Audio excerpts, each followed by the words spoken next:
Hello, നമുക്ക് പെട്ടെന്ന് ആപ്പിളും കുറച്ച് ഡ്രൈ ഫ്രൂട്ട്സും ഒക്കെ ഇട്ട് നല്ലൊരു മിൽക്ക് ഷേക്ക് ഉണ്ടാക്കിയാലോ? അതിന് വേണ്ടിയിട്ട് ഞാനിവിടെ എടുത്തിരിക്കുന്നത് 4 ആപ്പിളാണ്. 1/2 ലിറ്റർ പാലിന് 2 ആപ്പിളായാലും മതിയാവും കേട്ടോ. ഈ ആപ്പിളിനൊപ്പം നിങ്ങൾക്ക് വേണമെന്നുണ്ടെങ്കിൽ ഒരു റോബസ്റ്റ പഴവും കൂടെ ചേർക്കാം. ആപ്പിൾ കട്ട് ചെയ്ത് വെക്കുമ്പോൾ പെട്ടെന്ന് കറക്കുമല്ലോ, അതുകൊണ്ട് ഒരു 5-6 ഡ്രോപ്സ് ലൈം ജ്യൂസ് ഇട്ടിട്ട് ഞാനത് നന്നായിട്ടൊന്ന് പുരട്ടി വെച്ചിട്ടുണ്ട്.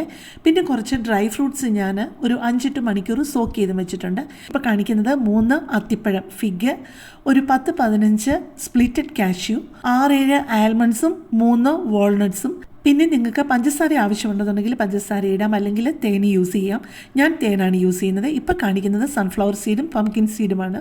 മിൽക്ക് ഷേക്ക് തയ്യാറാക്കി കഴിഞ്ഞിട്ട് അതിന് മുകളിൽ ഗാർണിഷ് ചെയ്യാൻ വേണ്ടിയിട്ടാണ് ഞാൻ സൺഫ്ലവർ സീഡും പംകിൻ സീഡും യൂസ് ചെയ്യുന്നത്. ഇപ്പം ഞാൻ ആ ആപ്പിളിൻ്റെ പകുതി ആദ്യം ഇട്ട് കൊടുത്തിട്ട് 1/2 ലിറ്റർ പാല് ഫ്രീസ് ആക്കിയതിൻ്റെ പകുതിയും കൂടെ ഇതിൻ്റെ അകത്ത് ഇട്ട് കൊടുത്തിട്ട് പംകിൻ സീഡും സൺഫ്ലവർ സീഡും ഒഴിച്ചിട്ടുള്ള ബാക്കി എല്ലാ ഡ്രൈ ഫ്രൂട്ട്സും സോക്ക് ചെയ്തത് ഇതിൻ്റെ ഒപ്പം ചേർത്ത് നന്നായിട്ട് അടിക്കുകയാണ്. പിന്നെ ആൽമണ്ട്സിൻ്റെത് നമ്മൾ സോക്ക് ചെയ്യുമ്പം അതിൻ്റെ തൊലി ഇളകി വരുമല്ലോ, തൊലി ഇളക്കി കളഞ്ഞിട്ടാണ് ഇതിൻ്റെ കൂടെ ചേർക്കുന്നത്. പിന്നെ 2 ടേബിൾ സ്പൂൺ ഹണിയും കൂടെ ചേർത്തിട്ട് നന്നായിട്ടൊന്ന് നമുക്ക് അടിച്ചെടുത്തുകൊണ്ട് വരാം. പിന്നെ ഇപ്പം ചേർത്തത് ഒരു ചെറിയൊരു കഷ്ണം കറുവാപ്പട്ടയുമാണ്, നന്നായിട്ടൊന്ന് പൊടിച്ചും ഇട്ട് കൊടുത്തിട്ടുണ്ട്.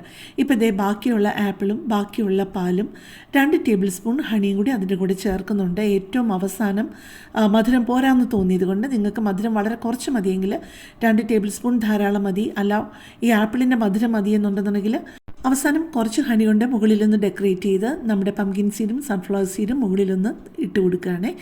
അപ്പോൾ ഒരുപോലെ ഹെൽത്തിയും ടേസ്റ്റിയുമായിട്ടുള്ള ഈ മിൽക്ക് ഷേക്ക് നിങ്ങളൊന്ന് ട്രൈ ചെയ്യാതിരിക്കില്ലേ. അപ്പോൾ കൂടുതൽ നല്ലൊരു വീഡിയോ ആയിട്ട് നമുക്ക് പിന്നെ കാണാം. താങ്ക്